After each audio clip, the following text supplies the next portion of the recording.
मेरी YouTube channel tech edu centre में आप सबका दिल से स्वागत है। प्रोफेशनल इथिक्स ट्यूटोरियल लेक्चर के तहत आज के लेक्चर्स में हम ethical dilemma source and their resolution chapter के बारे में डिस्कस करेंगे। इस चैप्टर का ये दूसरा लेक्चर है, चैप्टर नंबर। इसके पहले के लेक्चर्स में हमने इथिकल डिलेमास के बारे में देखा था। दोस्तों, अगर अभी तक आपने इथिकल डिलेमास का लेक्चर्स नहीं देखा तो प्लीज लेक्चर्स देख लीजिएगा, जिनसे आपको आज का लेक्चर बेहतर तरीके से समझ में आएगा। तो आज के लेक्चर्स में हम सोर्सेस ऑफ इथिकल बिहेवियर के बारे में डिस्कस करेंगे।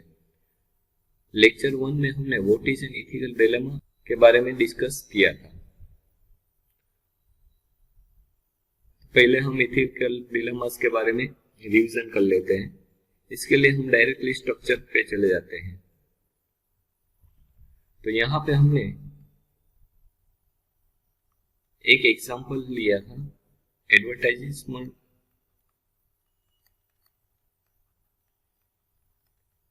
एंड क्लाइंट, मतलब एडवर्टाइजमेंट एजेंसी एंड क्लाइंट के बीच का हमने एक एग्जांपल लिया था। हमें पता है ज्यादातर ऑर्गेनाइजेशन ऐसी एडवर्टाइजमेंट डिस्प्ले करता है जो उनके प्रोडक्ट्स के बेस पे होती है, लेकिन एक्चुअल में वो प्रोडक्ट्स वो वर्क नहीं करते। जैसे कि हम अगर बात करें फेयर एंड लवली, तो फेयर एंड लवली बताती है हमें कि 14 डेज में गोरापन आ जाएगा, लेकिन हम सबको पता है, ठीक है।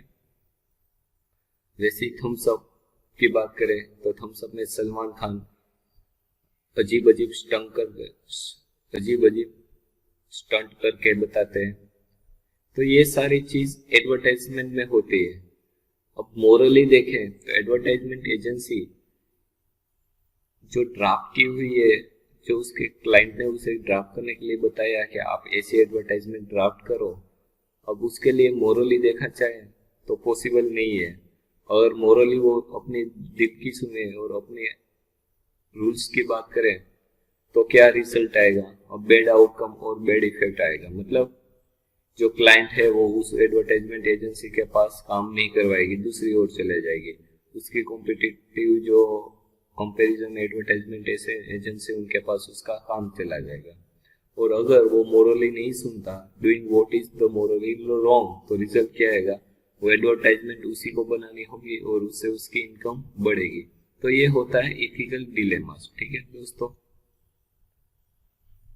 तो आज के लेक्चर्स में हम how to resolve the ethical dilemmas, मतलब इथिकल डिलेमास को कैसे रिसोल्व करना है, इसके बारे में हम डिस्कस करेंगे। Ethical issue take centre stage in the organisation today as managers, executive and employees face increasingly complex decision. मतलब हमें पता है कि आज के तौर कंपनियों में जो मैनेजर होते हैं, एग्जीक्यूटिव्स और एम्प्लॉय होते हैं, उसे बहुत ही कॉम्प्लेक्स डिसीजन लेने होते हैं। और कॉम्प्लेक्स डिसीजन लेने के लिए उसके इथिकल जो बिहेवियर है वो उसके ऑर्गेनाइजेशन के केंद्र, मतलब सेंटर, हार्ट पे आ जाते हैं, ठीक है। तो most of this decision are made in an organizational environment with different value system, moral philosophies, competitive pressure and the political ideologies, all of which provide the ample opportunity for misconduct। जैसे कि हमने यहाँ पे देखा कि manager, executive और employ को बहुत ही कॉम्प्लेक्स डिसीजन लेने होते हैं, और जब भी वो कॉम्प्लेक्स डिसीजन लेने होते हैं तो उसको इथिकल इश्यू भी फेस करना होता है।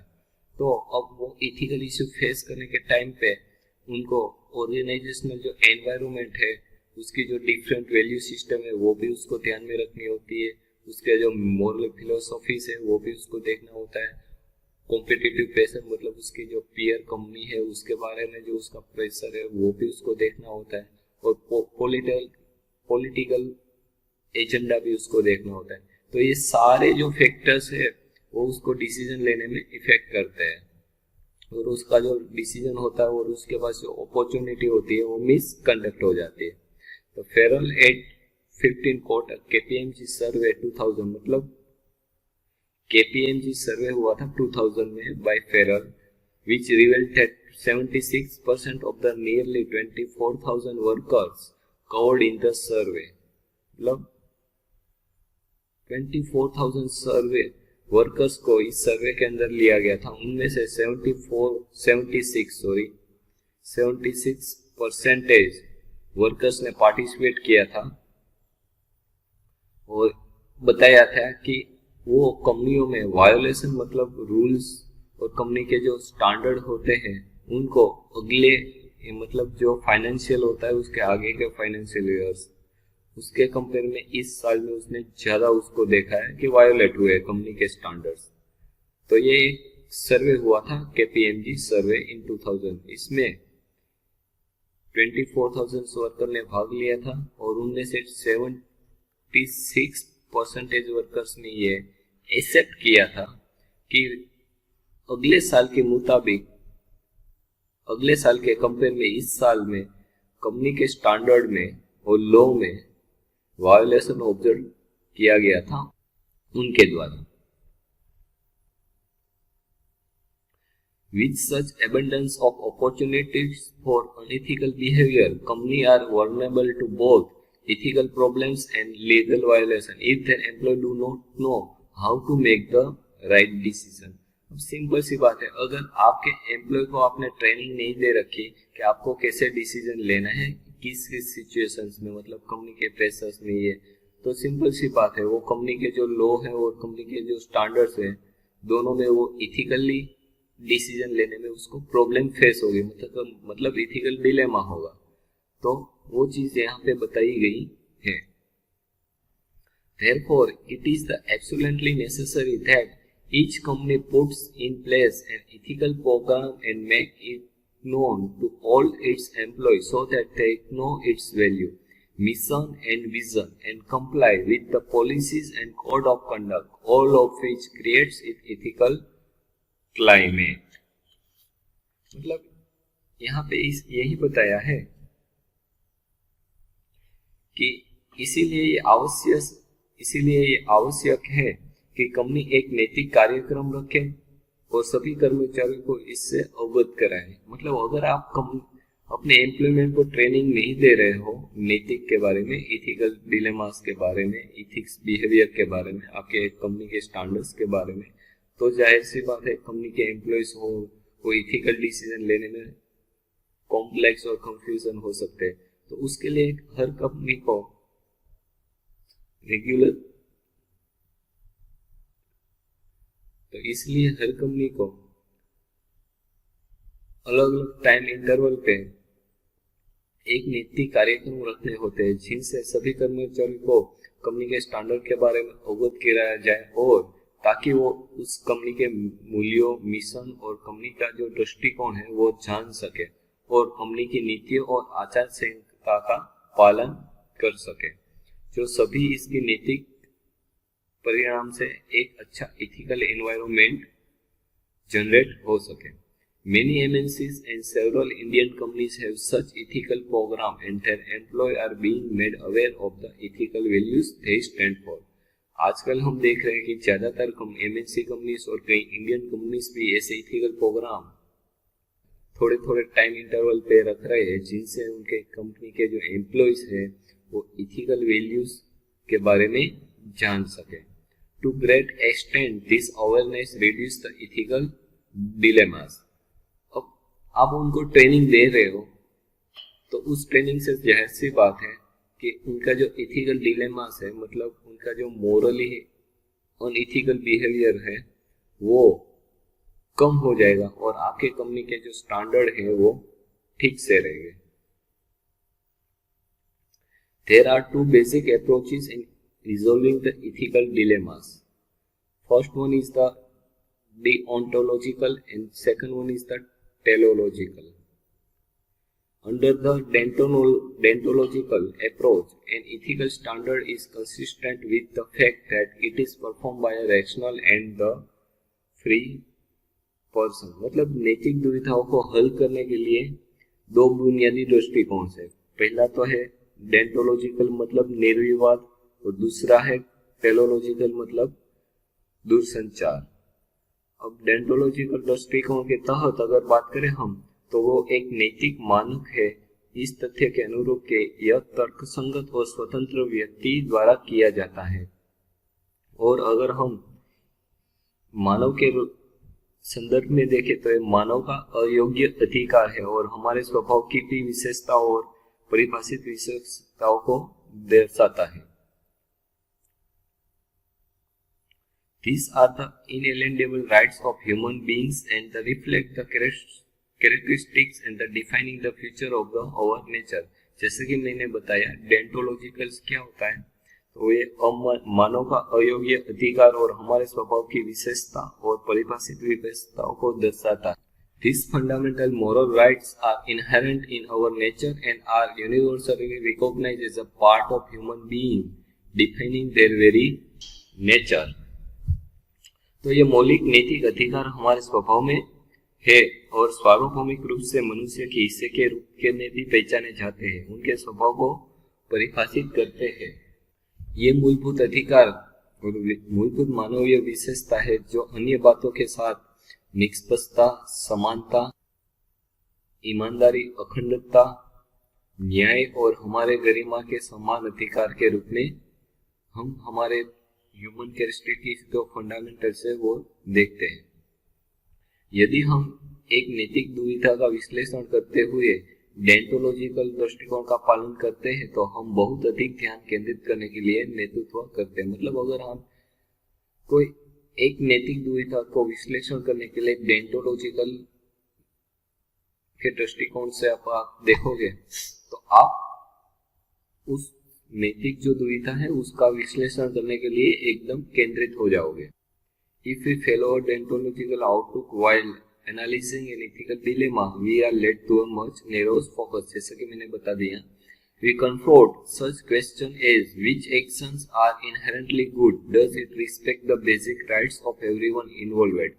मतलब अगर आप डेंटोलॉजिकल दृष्टिकोण के रूप में कोई भी दुविधा का विश्लेषण करते हो तो आप इस तरह के सवालों का सामना करते हो, जैसे कि कौन से कार्य स्वाभाविक रूप से अच्छे हैं, क्या इसमें शामिल सभी लोगों के मूल अधिकारों का सम्मान होता है, क्या यह धोखे, जबरदस्ती और चालाकी से बचता है, क्या यह लोगों के साथ सम्मान व्यवहार करता है। तो ये सारी नैतिक दुविधाओं के क्वेश्चंस आपको डेंटोलॉजिकल दृष्टिकोण में देखे जाएंगे। Does it avoid deception, correction and the manipulation? Does it treat people equality? ज्यादातर नैतिकवादियों का मानना है कि इस दृष्टिकोण के साथ प्रमुख समस्या की उसकी इनफ्लेक्सिबिलिटी और अनकम्प्रेसिबल स्टैंस है। मतलब चंचलता और कंफ्यूजन, अनकम्प्रोमाइजेशन, मतलब आप कंप्रोमाइज नहीं करते। तो ये मेजर प्रॉब्लम है इथिक्स के मानने के हिसाब से। There could be an occasion when people may lie to help someone in dire straits। मतलब ऐसा भी सिचुएशन हो सकती है कि किसी को आप हेल्प करने के लिए आप झूठ भी बोल सकते हो। A co-worker may feign ignorance if the management make a big fuss about the loss of worthless scrap of Epstein when he or she knows that one of his or her colleagues has taken them to provide roof material of inhabitants of several habitats who otherwise would suffer when it rained cats and dogs। मतलब यहाँ पे ये बताया गया है कि अगर प्रबंधक जो बेकार स्क्रैप है उसके नुकसान के बारे में ही उपद्रव करता है, जबकि वो जानता है कि वही स्क्रैप उनके जो सहयोगी है उनकी झोपड़ियाँ या उनके निवासियों बनाने के लिए काम आ रहा है और उनको हेल्प कर रहा है रेन और ऐसे कैट्स और डॉग्स और इन सब से बचाने के लिए, और फिर भी वो उपद्रव करता है, तो उनके जो सहकर्मचारी हैं वो इथिकली नहीं काम करेंगे। ठीक है, तो वहां पे भी आपको इथिकली डिलेमास देखने को मिलेगा। तो आप ऐसे स्क्रैच और ऐसे सारे यूजफुल आप मटीरियल्स उनके यूज के लिए यूज कर सकते हो। इट में produce more a good than harm, मतलब वो अच्छा कर सकता है, ऐसा काम करोगे तो आप अच्छा हो सकेगा नुकसान की जगह। Likewise, a person may steal a loaf of a bread to feed a group of hungry children। भूखे बच्चों यार उनके बारे में नहीं सोचोगे तो हो सकता है कि वो आपके रोटी चुरा सकता है, और यहाँ पे रोटी चुरा सकता है कि मतलब आपके कंपनी में से कुछ भी चुरा सकता है, तो वो भी एक इथिकल डिलेमा हो सकता है। तो आपको यहाँ पे कंपनी के जो वर्कर्स है उनके फैमिली के बारे में भी सोचना चाहिए, बताया गया है। और deontological approach to either of this cases will still condemn this act. इन मामलों में किसी भी एक के लिए एक दृष्टिकोण अभी भी इन कृत्यों की निंदा करेगा। मतलब ये सब आप करोगे तो डेंटोलॉजिकल जो दृष्टिकोण है ये जहाँ आपकी कार्य की नैतिकता और कृत्यों की निंदा करेगा, ठीक है। The other approach to ethical dilemmas and their resolution lies in the teleological ethics। हमने डेंटोलॉजिकल दृष्टिकोण को देख लिया, अब हम कौन से दृष्टिकोण की बात करें, टेलोलॉजिकल दृष्टिकोण की बात करें। Each approach to ethics take a programmatic commencement layman's approach to the ethic। मतलब ये नैतिकता के लिए यह दृष्टिकोण एक व्यावहारिक स्मारक नैतिकता के दृष्टिकोण पर ले जाने की बात यहाँ पे हो रही है। According to this school of thought, the moral character of actions depend on the simple practical matter of the extent to which actions actually help or hurt people। मतलब अच्छा, अगर आप विचार के एक स्कूल के अनुसार बात कर रहे हैं तो क्रियाओं का नैतिक चरित्र इस बात पर निर्भर करता है कि वास्तव में कार्रवाई किस हद तक लोगों की मदद करती है या उन्हें चोट पहुंचाती है। वे कार्य जो हानि के तुलना में अधिक लाभ उत्पन्न करते हैं वे सही है, और जो लोग गलत नहीं है वो गलत है, ठीक है। और जो लोग गलत नहीं है वो गलत है। तो यहाँ पे यही बताया, अगर आप कोई ऐसा कार्य कर रहे हो जो नुकसान से ज्यादा फायदा पहुंचा रहा है तो वो काम सही है, ठीक है। उपरोक्त उदाहरणों के लिए एक टेलोलॉजिकल दृष्टिकोण दान के उन कृत्यों की निंदा करेगा। A teleological approach to the above mentioned example will tend to the condemn those act of the charity। मतलब अगर आप टेलोलॉजिकल अप्रोच की बात करें तो यहाँ पे दान करने की कृत्यों को निंदा करेगा, क्योंकि दान आप कर रहे हो तो दान आपको ऐसी जगह पे करना चाहिए, चैरिटी आपको ऐसी जगह करनी चाहिए जो काम आ सके, ठीक से हो सके। When we analyze an ethical dilemmas in the contents of these two approach with a view to finding a solution to it, then we see the basic element convergence in determining the ethical character of our action। मतलब जब हम इसका समाधान खोजने की दृष्टि से इन दोनों दृष्टिकोणों के संदर्भ में एक नैतिक दूरिता का विश्लेषण करते हैं तो हम देखते हैं कि मूल तत्व हमारे कार्यों के नैतिक चरित्र को निर्धारित करने में जुटे हैं, जबकि विचारों का एक विद्यालय क्रियाओं की ओर इशारा करता है, जबकि अन्य क्रियाओं से उत्पन्न होने वाले परिणामों की ओर इशारा करता है। Between them, they reflect a wide spectrum of internal and external factors of human actions that have moral consequence. While the deontological and teleological approach to ethical issues seems to contradict each other in theory, in practice they complement each other। मतलब उनके बीच में मानव क्रिया के आंतरिक और बाहरी कारकों की एक विस्तृत स्पेक्ट्रम को दर्शाता है जिनके नैतिक परिणाम है, जबकि नैतिक मुद्दों के लिए पारिस्थितिक और दूरसंचार दृष्टिकोण सिद्धांत में एक दूसरे के विपरीत है। डेंटोलॉजिकल और टेलीलॉजिकल एक दूसरे के कॉम्प्लीमेंट है और व्यवहार में एक दूसरे के पूरक है। In the process of identifying and finding the pragmatic solution to ethical dilemmas, we should not ignore either of them, since each acts as a check on the limitation of others।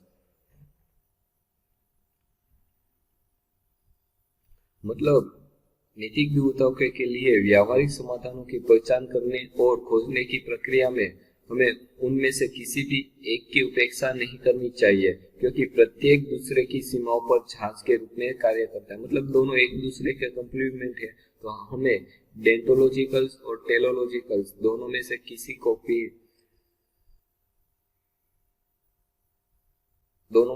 की भी हमें उपेक्षा करनी नहीं चाहिए। इन दो दार्शनिक दृष्टिकोण के नैतिकता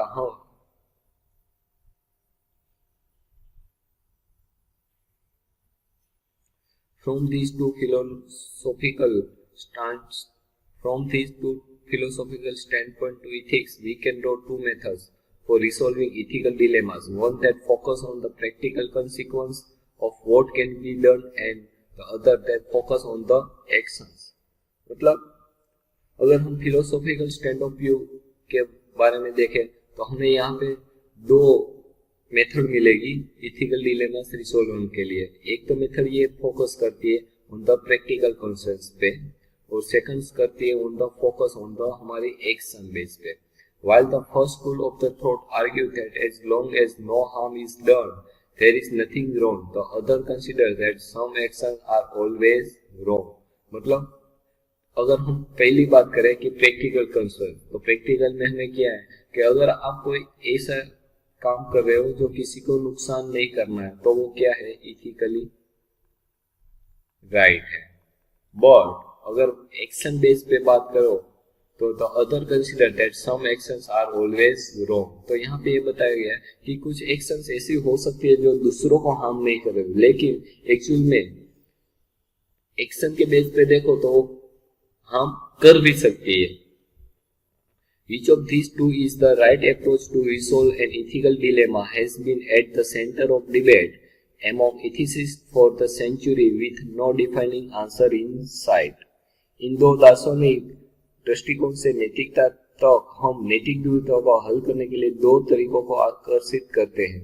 एक जो कि किए जा सकने वाले व्यावहारिक परिणामों पर केंद्रित है, और दूसरा जो क्रियाओं पर केंद्र है, जिसके बारे में हमने ऑलरेडी यहाँ पे बता दिया।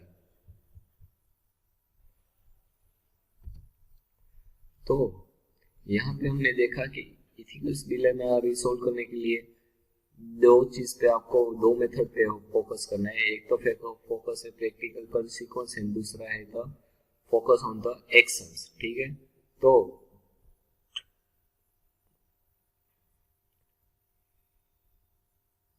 इन दोनों में से कौन सा एक नैतिक दुविधा को हल करने का सही तरीका है, ये जानने के लिए बहुत से इथिक और नैतिकवादियों के बीच में बहस हो रही है, और जिनमें से किसी का भी निश्चित जवाब अभी तक हमें नहीं मिला। लेकिन सभी नैतिकवादी इस बात पे सहमत है कि जैसे कि हमने पहले बताया गया कि दोनों दृष्टिकोण मतलब कौन से, डेंटोलॉजिकल और टेलोलॉजिकल, नैतिक समस्याओं को हल करने के लिए मदद करते हैं और दोनों एक दूसरे के पूरक है।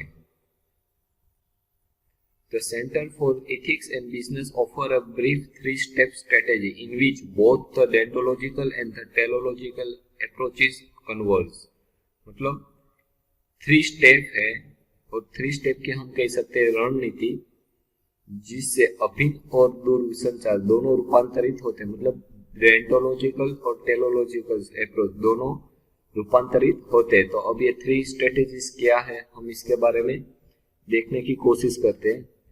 तो ये रणनीति इस प्रकार है। Assuming that the resolution to the ethical dilemma is to be found within the confines of law, ethical dilemmas that arise in business should be resolved at least within the bare minimum of law and legal framework, as otherwise it will lead to a sort of mafia business। One has to look at the consequence that would follow one's proposed action। मतलब यह मानते हुए कि नैतिक दुविधा का समाधान कानून की नैतिक दुविधाओं के दायरे में पाया जाना चाहिए जो व्यापार में उत्पन्न होता है। कम से कम कानून और कानूनी ढांचे से के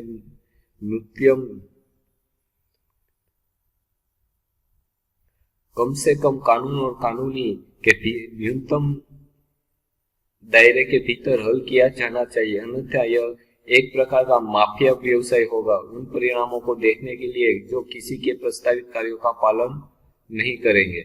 And when one has several options to choose from, there will be an array of consequences connected with each of such options, both positive and negative। मतलब और जब किसी के पास चुनने के लिए कई विकल्प होंगे तो ऐसे विकल्पों में से प्रत्येक के साथ सकारात्मक और नकारात्मक दोनों तरीके के परिणाम होंगे। अब जाहिर सी बात है, आपके पास ज्यादा विकल्प है तो ज्यादा विकल्प में से कई विकल्प ऐसे भी हो सकते हैं जो सकारात्मक हो सकते हैं, और कई विकल्प ऐसे भी हो सकते हैं जो नकारात्मक भी हो सकते हैं। तो अब 3 चरण कौन से थे वो हम देखते हैं। स्टेप 1 एनालिसिस द कॉन्सिक्वेंस, मतलब उदाहरणों का एनालिसिस करना। Before one act answer to the following question will help find the type of action what find the type of action that can be contemplate, मतलब एक कार्य करने से पहले निम्नलिखित प्रश्नों के उत्तर से उस प्रकार की कार्यवाही को खोजने में मदद मिलेगी जिस पर चिंतन किया जा सकता है। First one is the who are the beneficiaries of your action, मतलब आप जो एक्शन ले रहे हो उनसे कौन लाभार्थी है। Who are likely to be harmed by your actions, मतलब आपकी कार्रवाई से किसे नुकसान होने की संभावना है। थर्ड क्वेश्चन है what is the nature of the benefits and the harm, मतलब आप लाभ और नुकसान दोनों में का नेचर क्या है। The answer to this question is important because some benefits may be more valuable than others, मतलब इस सवाल का जवाब बहुत महत्वपूर्ण है क्योंकि कुछ लाभ दूसरों की तुलना से अधिक मूल्यवान भी हो सकते हैं। किसी को अच्छे स्वास्थ्य का आनंद लेने से बेहतर है कि आप किसी ऐसी चीज का आनंद ले जो तुच्छ आनंद देती हो। इसी तरह कुछ नुकसान दूसरों की तुलना में भी कम हानिकारक हो सकता है। और फोर्थ क्वेश्चन क्या है हाउ लॉन्ग और how willingly are these benefits and harms likely to exist, मतलब कब तक या कितने टाइम तक आप ये जो क्षणभंगुर है, मतलब थोड़ा सा ही आपको लाभ मिलेगा और उसका नुकसान मौजूद होने की संभावना कितनी है वो भी आपको देखनी है। After the finding this answers for each of the one actions one should identify the best mix of the benefits or the harms, ठीक है। अब दूसरा है एनालिसिस द एक्शंस। अब हमने एक्शंस हम ले रहे हैं तो उनके बेस पे हमने एक्शंस लेने के लिए हमने पहले क्वेश्चंस देख लिए। अब हम दूसरी रणनीति पे जाते हैं। दूसरी रणनीति क्या है कि हमारी जो गतिविधि है उसका हमारे और एक्शन है उसका एनालिसिस हमें कैसे करना है। Once you identify the best possible options, concentrate on your action। अब हमारे पास जो एक्शन है वो हमने आइडेंटिफाई कर लिए तो अब हम सिर्फ और सिर्फ हमें एक्शन पे कंसंट्रेट करना है। Find out how your proposed action measure against the moral principles such as honesty, fairness, equality, respect for the dignity and the rights of others and recognition of the vulnerability of people who are weak, मतलब जब हमने actions लेना fix हो गया तो उस पर concentrate करना है। अब आपको ये मेजर करना है कि आपकी एक्शन बेस पे जो है वो मोरल प्रिंसिपल मतलब कौन से प्रिंसिपल, तो honesty, fairness, equality, respect for the dignity and rights of the other, तो and the vulnerability of the people, जो दूसरों को जो वीक पर्सन है उसको नुकसान कर सकती है आपकी एक्शन, तो उनके बारे में आपको जायजा लेना है। Then these are the question of basic decency and general ethical principles and conflicts between principles and the rights of different people involved in the process of choice of the option that have to be considered and the answer in one's mind, मतलब उसके बाद आपको शालीनता और सामान्य नैतिक सिद्धांतों और विभिन्न लोगों के अधिकारों के बीच जो टकराव है, उनके सवाल है, जो विकल्प है, चुनाव की प्रक्रिया है, वो शामिल है जिन पर आपको विचार करना है और उत्तर देना एक दिमाग में रखना है।